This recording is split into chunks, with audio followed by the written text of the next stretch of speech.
नमस्कार दोस्तों, मैं हूं विजय कुमार शुक्ल और आज आपके सामने मैं एक हिटलर के हार का यानी जर्मनी के हार के बारे में एक ऐतिहासिक घटना को लेकर आया हूं। इस घटना का जिक्र किया है साइकोलॉजी ऑफ मनी में मार्गन हाउजल ने। और उन्होंने बताया है कि जब रूस में लेनिनग्राड और मॉस्को की घेराबंदी जर्मनी ने किया था तो वो घेराबंदी बहुत लंबे समय तक चला। उसी समय बारिश भी हो रही थी, ठंड भी पड़ रही थी। तो जब जर्मनी का बारी आया अटैक करने का और जर्मनी ने देखा कि सारी परिस्थितियां हमारे अनुकूल हैं, तो अब लेनिनग्राद पर अटैक किया जाए। तो जब मिलिट्री ने तोप चलाना शुरू किया तो हुआ ये कि तोप ये लोग चलाते थे, तोप चलता ही नहीं था। तो मिलिट्री बड़ी परेशान हुई कि भाई तोप तो अभी सही सलामत थे, फिर क्यों चल क्यों नहीं रहे हैं। तो उन्होंने क्या किया कि मिलिट्री के इंजीनियर को बुलाया और कहा भाई देखो इसमें क्या बात है कि तोप चल क्यों नहीं रहे हैं।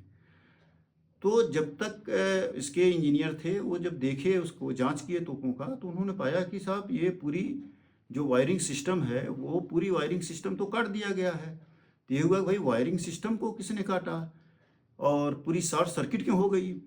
तो लोगों ने और उस पर ध्यान दिया और जब रिसर्च किया उसमें खोज किया तो ये पता चला कि बारिश और ठंड की वजह से जो चूहे बाहर थे वो सुरक्षित जगह देख के सब तोप के मुंह में घुस गए और तोप में मुंह में घुस के उन्होंने पूरे वायरिंग सिस्टम को नष्ट कर दिया।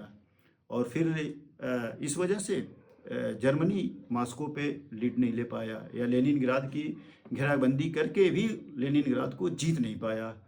तो इस पे जो ये रहा कि मॉस्को जो है रूस ने जर्मनी सेना पर बढ़त ले ली और अंत में जर्मनी को हारना पड़ा, हिटलर को हारना पड़ा और सरेंडर करना पड़ा। तो कहने का मतलब यह है कि इतिहास में कभी भी एक छोटी सी घटना कितनी बड़ी घटना का कारण बन सकती है, इसका कोई भी आदमी प्रेडिक्शन नहीं कर सकता है।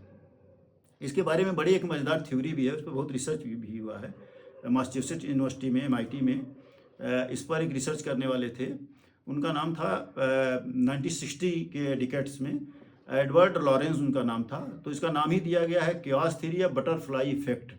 तो बटरफ्लाई इफेक्ट यही है कि वो कहते हैं कि किसी भी उन्होंने मौसम विज्ञान का अध्ययन करते समय इसका वो रिसर्च किया कि ये हो सकता है कि मैक्सिमो में कोई अगर बटरफ्लाई या तितली अगर पंख फड़फड़ाती है तो टेक्सास में उस तूफान आ जाए। और इस पर कई उन्होंने घटनाओं का जिक्र किया इस पे बटरफ्लाई इफेक्ट पे।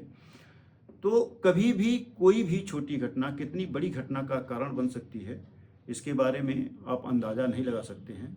और किसी ने सच कहा है कि इतिहास के तीखी मोड़ पर जब गाड़ी मुड़ती है तो बुद्धिजीवी उस पर से झटका खाकर गिर जाते हैं।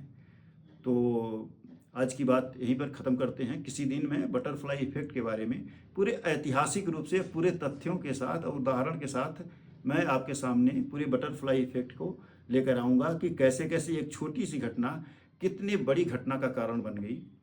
थैंक यू, धन्यवाद।